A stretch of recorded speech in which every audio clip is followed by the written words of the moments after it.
Welcome to BV9 news. ముందుగా headlines చూద్దాం. మా డిమాండ్ నెరవేర్చితే మోదీ ఎంచుకున్న లక్ష్యానికి సహకరిస్తామన్న సీఎం రేవంత్ రెడ్డి. కేంద్ర ఫండ్లలో రాష్ట్రాలకు పంపిణీ చేసే నిధుల వాటాను 50% పెంచాలని డిమాండ్. తెలంగాణకు భారీ రుణభారం సవాల్ మారిందన్న రేవంత్ రెడ్డి. ప్రకాశం బ్యారేజీకి బోట్లు కొట్టుకొచ్చేటట్టు చేశారన్న అనిత. ప్రజల ప్రాణాలు తీసేందుకు కూడా సిద్దమయ్యారని మండిపాటు. అలాంటి వారిని దేశద్రోహులుగా పరిగణించాలని వ్యాఖ్య.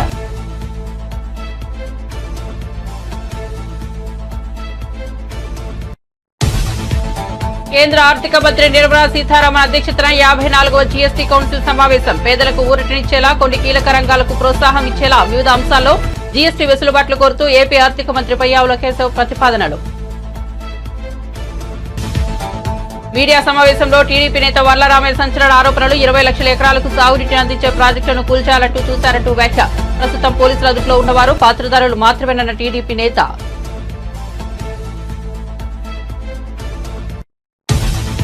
విజయవాడ అజిత్ సింగ్ నగర్ లో వీఆర్ఓ తీరుపై బాధితుల ఆగ్రహం. వీఆర్ఓకు షోకాజ్ నోటీస్ జారీ చేసిన కలెక్టర్ సూచన. బాధితుల పట్ల నిర్లక్ష్యం వహించిన, బాధ్యత రాహిత్యంగా వ్యవహరించిన ఉద్యోగులపై చర్యలు తప్పవని హెచ్చరిక.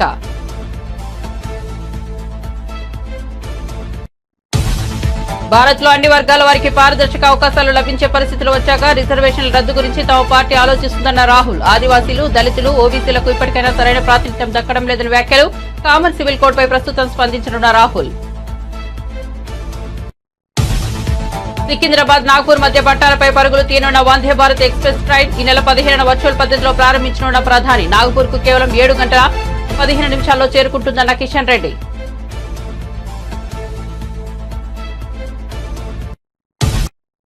ఇక వార్త వివరాల్లోకి వెళ్తే, కేంద్ర పన్నుల్లో రాష్ట్రాలకు పంపిణీ చేసే నిధుల వాటాను 41 నుంచి 50% పెంచాలని డిమాండ్ను నెరవేర్చితే దేశాన్ని $5 ట్రిలియన్ ఎకానమీగా మార్చాలన్న ప్రధాని నరేంద్ర మోదీ ఎంచుకున్న లక్ష్యానికి పూర్తిగా సహకరిస్తామని తెలంగాణ ముఖ్యమంత్రి రేవంత్ రెడ్డి అన్నారు. ప్రజాభవన్లో 16వ ఆర్థిక సంఘం సమావేశం సందర్భంగా ఆయన మాట్లాడుతూ, బలమైన పునాదులు ఉన్నప్పటికీ ఆర్థికంగా తెలంగాణ అనేక సవాళ్లను ఎదుర్కొంటోందన్నారు. భారీ రుణభారం రాష్ట్రానికి సవాల్గా మారిందని వెల్లడించారు. గత ఆర్థిక సంవత్సరం చివరి నాటికి రుణభారం 6.85 లక్షల కోట్లకు చేరుకున్నట్లు తెలిపారు. ఇందులో బడ్జెట్ రుణాలతో పాటు ఆఫ్ బడ్జెట్ రుణాలు కూడా ఉన్నాయన్నారు. గత 10 ఏళ్లలో మౌలిక వస్తువుల కోసం ప్రభుత్వం పెద్ద మొత్తంలో అప్పులు చేసిందన్నారు. ఈ పరిస్థితుల్లో రాష్ట్ర ఆదాయంలో ఎక్కువ భాగం రుణాన్ని, వడ్డీని చెల్లించడానికి వెచ్చించాల్సిన పరిస్థితి ఏర్పడిందన్నారు. ఈ చెల్లింపులు సక్రమంగా నిర్వహించకపోతే రాష్ట్ర పురోగతిపై ప్రభావం చూపుతుందని వాపోయారు. అందుకే రుణాల సమస్యను పరిష్కరించేందుకు కేంద్ర సహకారం అవసరమన్నారు. ప్రకాశం బ్యారేజీకి బోట్లు కొట్టుకు రాలేదని, కొట్టుకు వచ్చేటట్లు చేశారని ఏపీ హోంమంత్రి అనిత అన్నారు. బ్యారేజీని ఢీకొన్న 5 బోట్లు ప్రమాదవశాత్తు రాలేదని, ఇది మ్యాన్ మేడ్ ఇన్సిడెంట్ అని చెప్పారు. తొలుత బోట్లు కొట్టుకొచ్చాయని అనుకున్నామని, కానీ ఘటనపై విచారణ జరిపించిన తర్వాత షాకింగ్ విషయాలు తెలిసాయని అన్నారు. చంద్రబాబు నేతృత్వంలోని ఎన్డీఏ ప్రభుత్వాన్ని ఇరుకున పెట్టేందుకు కుట్ర చేశారని, ఇందులో భాగంగా విధ్వంసం సృష్టించేందుకు, ప్రజల ప్రాణాలు తీసేందుకు కూడా వాళ్ళు సిద్దమయ్యారని, అలాంటి వాళ్లను దేశద్రోహులుగా పరిగణించాలని అన్నారు. ప్రజలను ఇబ్బంది పెట్టాలని ఎవరనుకుంటున్నారనే విషయంపై ప్రజలు కూడా చర్చించుకోవాలని సూచించారు. సాధారణంగా బోట్ల వెయిట్ ని, సైజును బట్టి వాటిని కడతారని, పెద్ద బోట్లను ఐరన్ వైర్లతో కడతారని అనిత చెప్పారు. చిన్న చిన్న బోట్లను కూడా ఒకదానికొకటి కట్టారని, ఎందుకంటే ఒకటి కొట్టుకుపోతే మిగిలినవి కూడా కొట్టుకుపోతాయని అన్నారు. అలాంటిది 40 నుంచి 50 టన్నుల బరువుండే 3 పెద్ద బోట్లను నైలాన్ తాడుతో కట్టారని చెప్పారు. ఉద్దండ రాయనపాలెం రేవులో ఉండాల్సిన ఈ బోట్లు ఇక్కడకు ఎలా వచ్చాయని ప్రశ్నించారు. తర్వాత ఇరిగేషన్ డిపార్ట్మెంట్ వాళ్ళు దానికి క్లియర్ కట్గా అదంతా కూడా ఎగ్జామిన్ చేసిన తర్వాత, ఇవి అసలు ఈ బోట్లు ఎవరేవి, ఈ బోట్లు ఎందుకు కొట్టుకొచ్చినాయి, బోట్లు కొట్టుకొచ్చిన తర్వాత ఎవడైనా మనకి కంప్లైంట్ చేశాడా, అసలు ఈ బోట్లు ఓనర్స్ ఎవరు, ఈ బోట్లు అసలు ఉండాల్సింది అక్కడ ఆ రేవులోనా లేకపోతే ఉద్దండరాయనపాలెం రేవులోంచి ఇక్కడికి ఎందుకు వచ్చినాయి, ఇవన్నీ కూడా మేము బ్యారేజ్ వేసుకున్న తర్వాత షాకింగ్ ఇష్యూస్ అనమాట. లిటరల్లీ చెప్పాలంటే, అంటే ఇప్పుడున్న చంద్రబాబు నాయుడు గారి గవర్నమెంట్ మీద, ఎన్డీఏ గవర్నమెంట్ మీద బురద జల్లటానికి, ఏదో ఒక రకంగా నెపం వేయటానికి, ప్రజల ప్రాణాలని కూడా లెక్క చేయకుండా వాళ్ళు విధ్వంసం సృష్టించడానికి రెడీ అయ్యారు. అంటే అలాంటి వాళ్ళని దేశద్రోహుల కింద తీసుకోవాల్సిన పరిస్థితి ఈరోజు మనందరికీ కూడా కనిపిస్తుంది. ఈరోజు మేమేదో మాట్లాడడమో, ఏదో ప్రెస్లో కూర్చొని మేమేదో మీ అందరితోని కూడా రాజకీయంగా మాట్లాడడం కాదు. ఒక్కసారి మేమే కాదు, ప్రజలు కూడా ఆలోచించుకోవాల్సిన అవసరం ఉంది. ప్రజలు కూడా దీని గురించి చర్చించుకోవాల్సిన అవసరం ఉంది. ఎవరు ఇలాంటి మనకి ప్రజల్ని ఇబ్బంది పెట్టే పరిస్థితులు ఎవరు తీసుకొస్తున్నారు అనేది కూడా చర్చించుకోవాల్సిన అవసరం ఉంది. ఈరోజు 5 బోట్లు కొట్టుకొచ్చినాయి.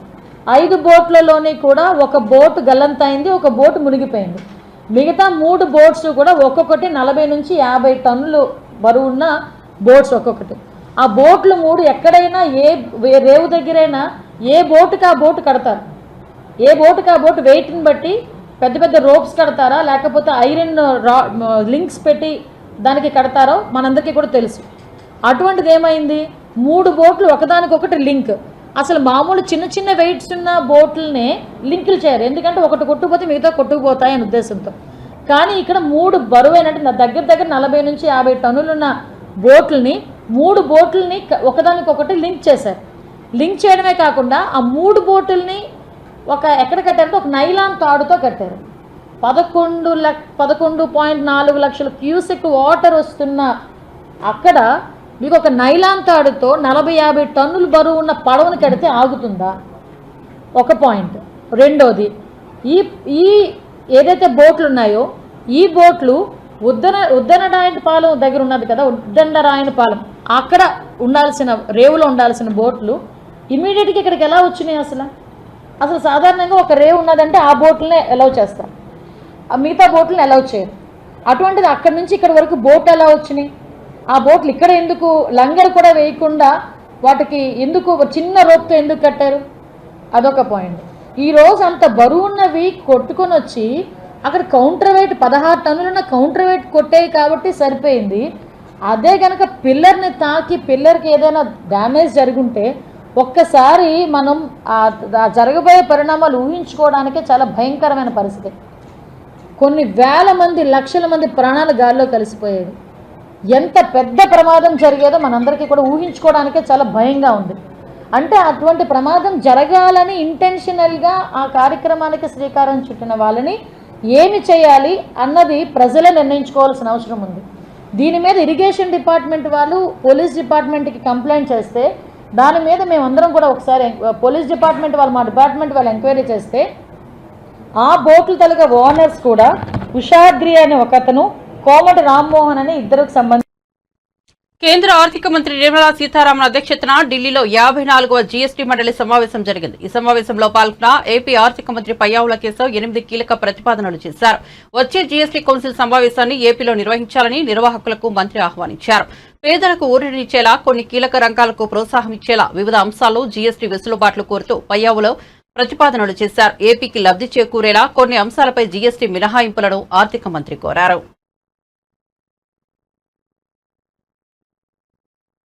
వరద ప్రభావిత ప్రాంతాల్లో బాధితుల పట్ల ఉద్యోగులు మానవతా దృక్పథంతో వ్యవహరించాలని సీఎం చంద్రబాబు పదే చెబుతున్నా కొందరు ఉద్యోగులు నిర్లక్ష్యంగా దురుసుగా వ్యవహరిస్తున్నారనడానికి ఇది ఒక ఉదాహరణగా నిలుస్తోంది. వరద బాధితుడి పట్ల దురుసుగా ప్రవర్తించి చేయి చేసుకున్న ఓ వీఆర్ఓపై ఆగ్రహం వ్యక్తమవుతోంది. ఎన్టీఆర్ జిల్లా విజయవాడ అజిత్ సింగ్ నగర్ కు 58వ డివిజన్ షాదీఖానా వద్ద సోమవారం వరద బాధితులను పోలీసుల సమక్షంలో ఎండీఓ వాహనం ద్వారా నిత్యావసర వస్తువుల పంపిణీ నిర్వహించారు. ఈ సందర్భంగా అక్కడ నిత్యావసర వస్తువుల పంపిణీ పర్యవేక్షిస్తున్న వీఆర్ఓ విజయలక్ష్మి పనితీరుపై బాధితులు ఆగ్రహం వ్యక్తం చేశారు. వరదలు వచ్చినప్పటి నుండి తమ వీధిలో ఆహారం, మంచినీరు అందలేదని వీఆర్ఓను ప్రశ్నించారు. దీంతో వారి మధ్య వాగ్వివాదం చోటు చేసుకుంది. ఈ క్రమంలో సహనం కోల్పోయిన వీఆర్ఓ వరద బాధితులను దుర్భషలాడుతూ పోలీసుల సమక్షంలోనే ఎండీ యాసిన్ అనే యువకుడిపై చేయి చేసుకున్నారు. దీంతో బాధితులు ఆగ్రహం వ్యక్తం చేయడంతో పోలీసులు ఆమెను దూరంగా పంపించి వేశారు.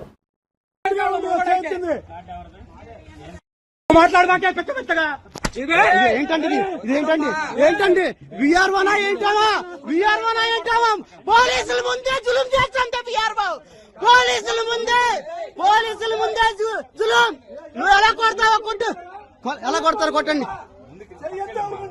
చెయ్యెత్తుతే ఆడామాయి కూడా చెయ్యెత్తుతుంది విఆర్ఓ ప్రజల ముందే. అసలు ఎంత ఇదే ఆమె ఎలా చేయుతుందండి ఇప్పుడు? ఆమె ఎలా చేయుతుంది ఇప్పుడు? ఏం మాట్లాడుతున్నావా?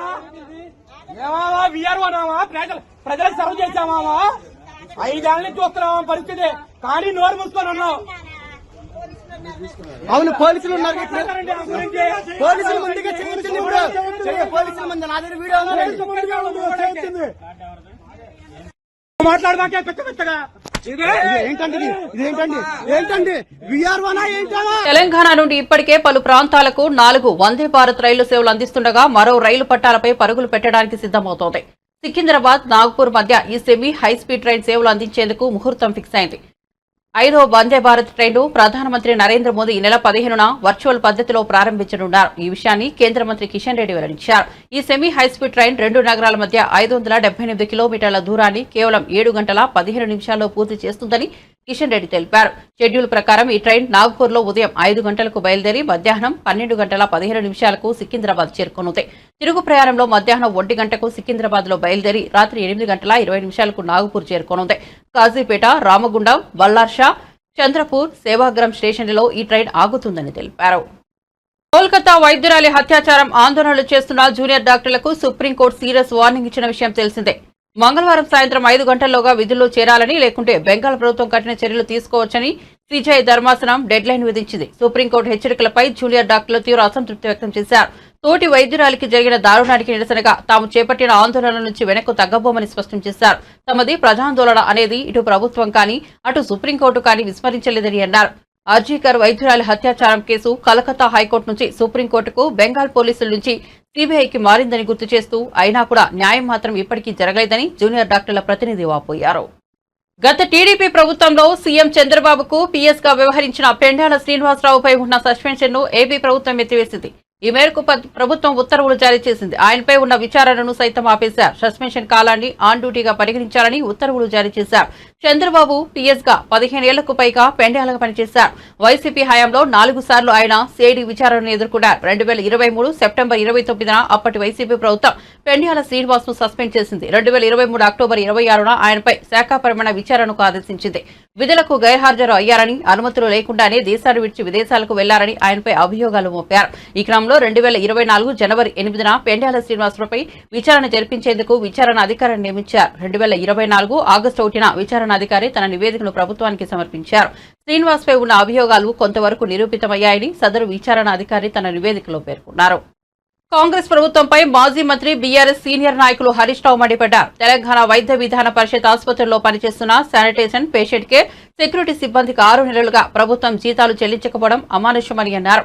1వ తేదీని జీతాలు చెల్లిస్తున్నట్టు చెప్పుకునే ముఖ్యమంత్రికి వీరి వేతలు కనిపించడం లేదని శోచనీయమని విమర్శించారు. జీతాలు చెల్లించాలని కోరుతూ సిబ్బంది ఎన్నిసార్లు నిరసనలు తెలియజేసినా ఈ ప్రభుత్వానికి చీమ కుట్టినట్లయినా ఉండటం లేదని అన్నారు. వారి గోడును పట్టించుకోవడం లేదని మండిపడ్డారు. విష జ్వరాలు విజృంభించి రోగులతో ఆసుపత్రులు కిక్కిరిసిపోతున్న సమయంలో ఆసుపత్రుల నిర్వహణను ప్రభుత్వం గాలికి వదిలేసిందని ఆగ్రహం వ్యక్తం చేశారు. నిధులు విడుదల చేయకుండా చోద్యం చూస్తున్నదని అన్నారు. అంటే ఏ రాష్ట్రం అయితే హైయెస్ట్ పర్ క్యాపిటల్ ఇన్కమ్ ఉంటుందో వాళ్ళకి 0, లోయెస్ట్ పర్ క్యాపిటల్ ఇన్కమ్ ఉన్న వాళ్ళకు 45 పడతాయి. ఇది అన్యాయము. మరి మాది హైయెస్ట్ పర్ క్యాపిటల్ ఇన్కమ్ ఉంది తెలంగాణ, ఆ 45%ను 30%కు తగ్గించండి అని ఒకటి చెప్పాం. 2 పన్నుల వసూలు చేయడంలో లీకేజీని అరెస్ట్ చేసి ఎక్కడ కూడా రాష్ట్రానికి వచ్చే పన్నుల్లో అవినీతి లేకుండా, లీకేజీ లేకుండా ప్రతి పైసాను రాష్ట్ర ప్రభుత్వ ఖజానాకు వచ్చేటట్టు చేస్తే దానికి 2.5% వెయిటేజ్ మాత్రమే ఉన్నది. మేము బాగా పనిచేస్తున్నాం. కొన్ని రాష్ట్రాలు అసలు పన్నులే సరిగా వసూలు చేయి, అవినీతి, అక్రమాలు, లీకేజ్ ఉంది. మరి వాళ్ళకేమో ఇన్సెంటివైజ్ అవుతుంది. మేము ప్రతి పైసా ఖజానాకు తెస్తే మాకు నష్టమవుతుంది. పన్నులు బాగా వసూలు చేసే రాష్ట్రాలకు ఇచ్చే వెయిటేజ్ను 2.5 నుంచి 10% పెంచండి. తద్వారా రాష్ట్రాల మధ్య పోటీ పెరుగుతుంది, రాష్ట్రాల ఆదాయం పెరుగుతుంది అనేటువంటి విషయాన్ని ఆర్థిక సంఘం దృష్టికి తేవడం జరిగింది. అదేవిధంగా స్థానిక సంస్థలకు కూడా గ్రాంట్ పెంచండి. కనీసం స్థానిక సంస్థలు, అది rural local bodies, urban local బాడీస్కు 50% పెంచాలని చెప్పి కూడా మేము వారిని కోరాం. ముఖ్యంగా అర్బన్ పాపులేషన్ ఎక్కడైతే పెరుగుతుందో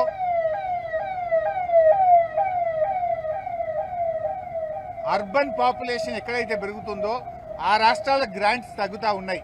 తెలంగాణలో పట్టణీకరణ వేగంగా జరుగుతూ ఉంది కనుక తెలంగాణ లాంటి రాష్ట్రం నష్టపోకూడదు. అందువల్ల స్థానిక సంస్థలకు గ్రాంట్ 50% పెంచండి. పట్టణీకరణ ఎక్కువైతున్న రాష్ట్రాలకు నష్టం జరగకుండా కూడా చూడాలని చెప్పి కూడా మేము చెప్పడం జరిగింది. అదేవిధంగా కరోనా సమయంలో కేంద్ర ప్రభుత్వం మరి క్యాపిటల్ ఎక్స్పెండిచర్ ఎక్కువ చేయాలని, ఎకానమీ పెరగాలని, ఉద్యోగాల కల్పన జరగాలని అధిక అప్పులను రాష్ట్రాలకు ఇచ్చి ఖర్చు పెట్టించారు. అది రాష్ట్రాలకు భారంగా మారింది. ఆ అప్పులను కేంద్రమే తీసుకునే విధంగా రికమెండేషన్ ఇవ్వాలని చెప్పి కూడా మేము కోరడం జరిగింది. అదేవిధంగా తెలంగాణ మరి ఒక ప్రత్యేకమైన పరిస్థితి పనిచేయడం వల్ల మాకు నష్టం అవుతా ఉంది.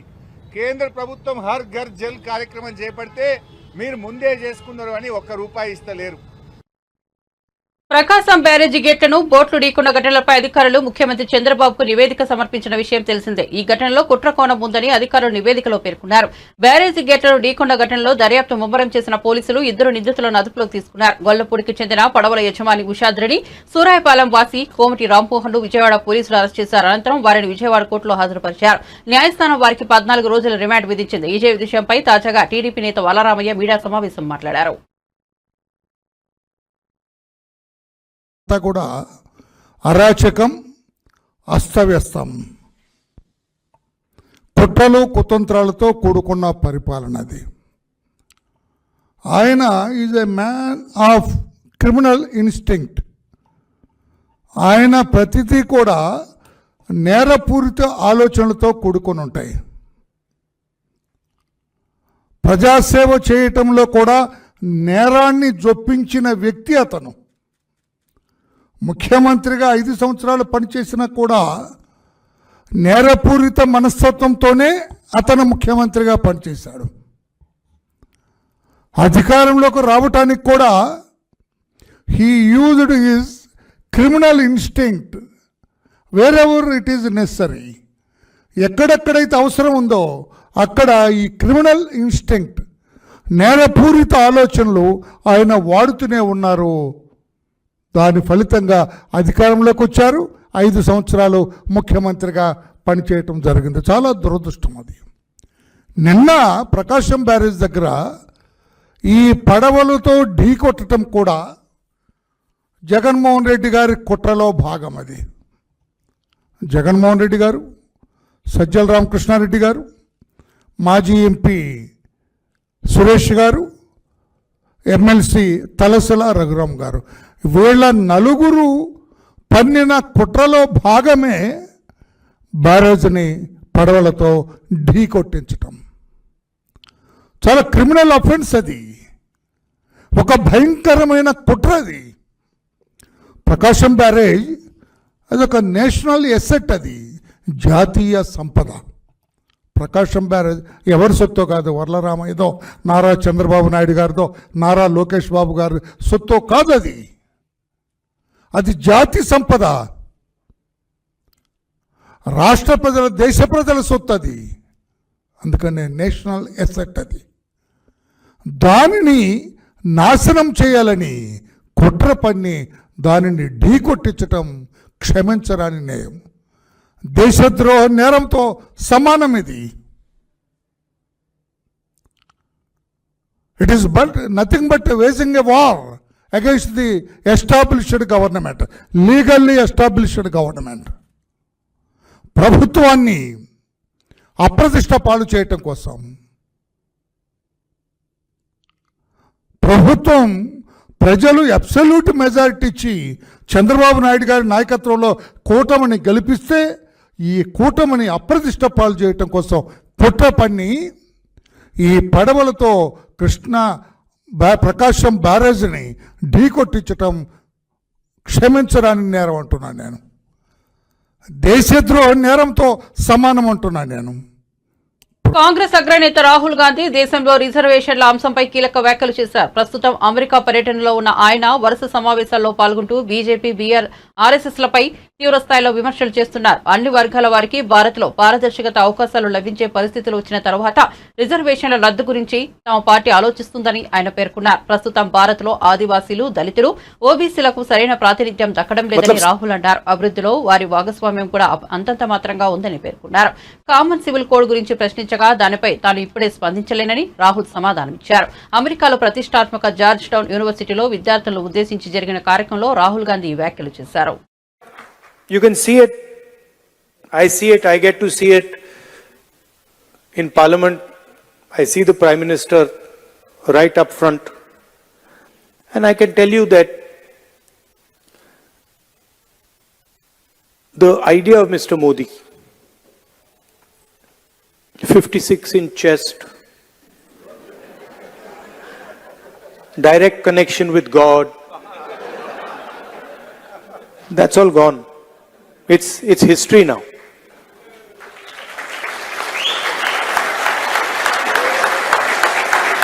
And he realizes it, India realizes it, his partners in government realize it, the 3 or 4 senior ministers in his government realize it. But it's interesting, some months ago, I don't know, many of you must run businesses, you run businesses, and I can see ladies here who run households. And you can imagine if suddenly one day your finance department comes to you and says, listen, all your bank accounts are sealed. You can imagine, no, what happens if you're running a business or you're running a household and somebody comes and tells you, listen, all your bank accounts are closed till further notice. You won't know what to do. This is what happened to the Congress party. 3 months before the election,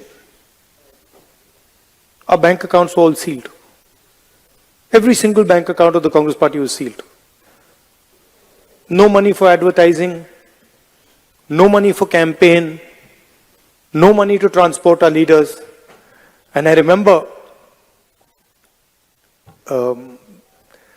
Kharge ji, myself, 1 or 2 other senior people, and the treasurer.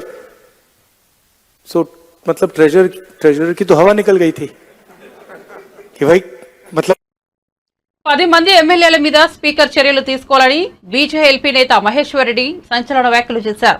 High court ఇచ్చిన తీర్పును స్వాగతిస్తున్నామన్నారు. చారిత్రాత్మకమైన తీర్పు అధిష్టాన పార్టీకి అధికార పార్టీకి చెంపపెట్టు అన్నారు. Party ఫిరాయింపులు చట్టవిరుద్ధమని court పేర్కొంది. పొన్నం ప్రభాకర్ స్వాగతించారు. స్వాగతించడం కాదు, అమలు చేయాలని కోరుతున్నామన్నారు. ఫిరాయింపులను వ్యతిరేకించిన రేవంత్ రెడ్డి పార్టీ మారిన వారి ఇళ్ల ముందు చావు డబ్బు కొట్టాలని చెప్పిన రేవంత్ రెడ్డి ఈ రోజు ఎందుకు సమర్థిస్తున్నారని ప్రశ్నించారు. తెలంగాణలో ఆర్ఆర్ ప్రభుత్వం అధికారంలో ఉందా అని మండిపడ్డారు. 10 మంది ఎమ్మెల్యేల మీద స్పీకర్ చర్యలు తీసుకోవాలని డిమాండ్ చేశారు. రేవంత్ ప్రభుత్వం మరో తప్పు వేసింది. పార్టీ ఫిరాయించిన వ్యక్తికి పీఎస్సీ చైర్మన్ పదవి ఇచ్చిందన్నారు. ఇది కోర్టు తీర్పుకు వ్యతిరేకించడమేనని అన్నారు. అంటే దీన్ని బట్టి చాలా స్పష్టంగా ఏ రకంగా మీరు ఈ చట్టసభని నడపాలని, ఏ రకమైనటువంటి సిగ్నల్స్ని మీరు భావి తరాలకు ఇస్తున్నారనేది చాలా స్పష్టంగా అర్థమవుతున్నది. గౌరవ ముఖ్యమంత్రి గారిని నేను 2 విషయాలు అడుగుతా ఉన్నాను.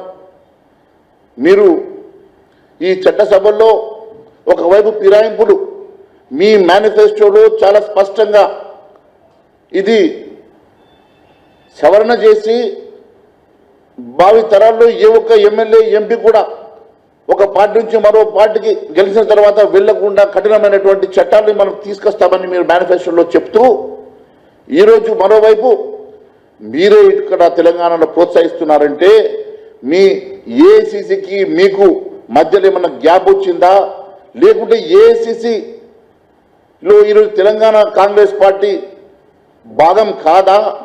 మీరు అది ఇందిరా కాంగ్రెస్ అయితే నాది ఆర్ఆర్ కాంగ్రెస్ అని చెప్పదలుచుకున్నారా?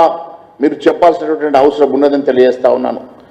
ఆర్ఆర్ కాంగ్రెస్లో ఏఐసిసి ఇచ్చినటువంటి ఏ మేనిఫెస్టో చెల్లదు, ఏఐసిసిలో మేము ఇచ్చినటువంటి హామీలు చెల్లవు. ఏఐసిసి ఇచ్చిన మేనిఫెస్టోలో ఉన్నటువంటి ఏ ఒక్క హామీలు కానీ ఏ ఒక్క అంశం కానీ మా ఆర్ఆర్ కాంగ్రెస్కు పట్టదన్నట్టుగా మీరు బిహేవ్ చేస్తూ ఉంటే డెఫినెట్గా మీకు ఏఐసిసికి మధ్యలో గ్యాప్ చాలా స్పష్టంగా ఏర్పడుతున్నది. అందుకే మీరు ఫిరాయింపులు వద్దని ఏఐసిసి చెప్తున్నప్పటికీ మీరు ఫిరాయింపులు చేస్తుంటే మీ సీనియర్లకు అది ఒప్పుకోక మీరు ఎప్పుడెప్పుడైతే ఎమ్మెల్యేలను ఇతర పార్టీలకు చేర్పిస్తున్న సమయంలో ఏ ఒక్క సీనియర్ నాయకుడు మీ వెంట లేడు. ఆ రోజు బట్టి విక్రమార్క గారు మీ వెంట లేరు, ఉత్తమ్ కుమార్ రెడ్డి లాంటి నాయకులు మీ వెంట లేరు. కేవలం పొంగురెడ్డి శ్రీనివాసరెడ్డి తప్ప మీ వెంట సీనియర్ నాయకులు లేకపోవడానికి కారణం ఖచ్చితంగా ఏఐసిసి ఇచ్చినటువంటి ఆదేశాలకు విరుద్ధంగా ఇక్కడ మీరు నడుచుకుంటున్నటువంటి అంశాన్ని సీనియర్ కాంగ్రెస్ నాయకులు ఎవరు మీ వెంట లేకపోవడమే నిదర్శనం అని చెప్పి నేను తెలియజేస్తా ఉన్నాను. మీరు ఎప్పుడైనా కాంగ్రెస్ పార్టీలో మీరు ఎప్పుడైనా చిచ్చు పెడతారన్న ఒక భయంతో ఈరోజు ఏఐసిసి ఈరోజు జాగ్రత్తగా నడుచుకుంటుందేమో అని చెప్పి అనిపిస్తూ ఉన్నది. నేను ఒకటి అడుగుతా ఉన్నాను, ఈరోజు ఆర్ఆర్ కాంగ్రెస్ తెలంగాణలో ఏ రకంగా నడుచుకుంటుందని చెప్పి ఎవరిని అడిగినా చాలా స్పష్టంగా చెప్తున్నారు. ఈరోజు కేవలం వసూళ్ల కోసం, కేవలం కరప్షన్ కోసం, అవినీతి అక్రమాల కోసం మాత్రమే ఈరోజు మంత్రులు పనిచేస్తున్నారు తప్ప ఈరోజు ఎక్కడ పడితే అక్కడ విచ్చలవిడిగా ఏ అంశం వచ్చినా కేవలం ఆర్ ట్యాక్సా, ఆర్ఆర్ ట్యాక్సా, బి ట్యాక్సా, యూ ట్యాక్సా, సి ట్యాక్సా, రకరకాల ట్యాక్సులతో ఈరోజు తెలంగాణ రాష్ట్రం అల్లాడిపోతా ఉన్నదని చెప్పి తెలియజేస్తా ఉన్నాను. ఒకవైపు వరదలు, బీభత్సం కూడా నడుస్తా. బులెటిన్ ముగించే ముందు హెడ్లైన్స్ మరోసారి చూద్దాం. మా డిమాండ్ నెరవేర్చితే మోదీ ఎంచుకున్న లక్ష్యానికి సహకరిస్తామన్న సీఎం రేవంత్ రెడ్డి. కేంద్ర పన్నుల్లో రాష్ట్రాలకు పంపిణీ చేసే నిధుల వాటాను 50% పెంచాలని డిమాండ్. తెలంగాణకు భారీ రుణభారం సవాల్ మారిందన్న రేవంత్ రెడ్డి. ప్రకాశం బ్యారేజీకి బోట్లు కొట్టుకొచ్చేటట్టు చేశారన్న అనిత. ప్రజల ప్రాణాలు తీసేందుకు కూడా సిద్దమయ్యారని మండిపాటు. అలాంటి వారిని దేశద్రోహులుగా పరిగణించాలని వ్యాఖ్య.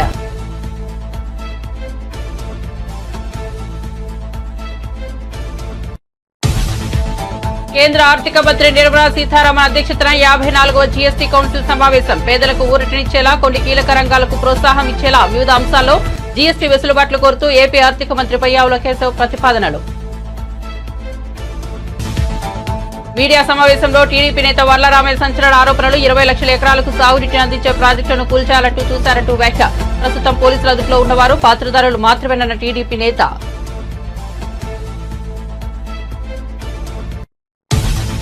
విజయవాడ అజిత్ సింగ్ నగర్ లో వీఆర్ఓ తీరుపై బాధితుల ఆగ్రహం. వీఆర్ఓకు టోకాజ్ నోటీస్ జారీ చేసిన కలెక్టర్ సుజన. బాధితుల పట్ల నిర్లక్ష్యం వహించిన, బాధ్యతారాహిత్యంగా వ్యవహరించిన ఉద్యోగులపై చర్యలు తప్పవని హెచ్చరిక.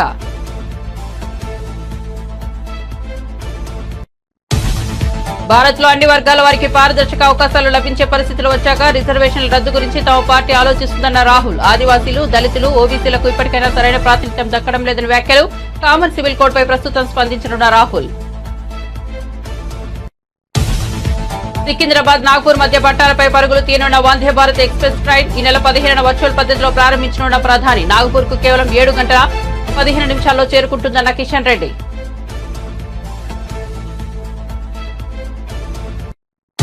మరిన్ని అప్డేట్స్ కోసం చూస్తూనే ఉండండి BB9 న్యూస్.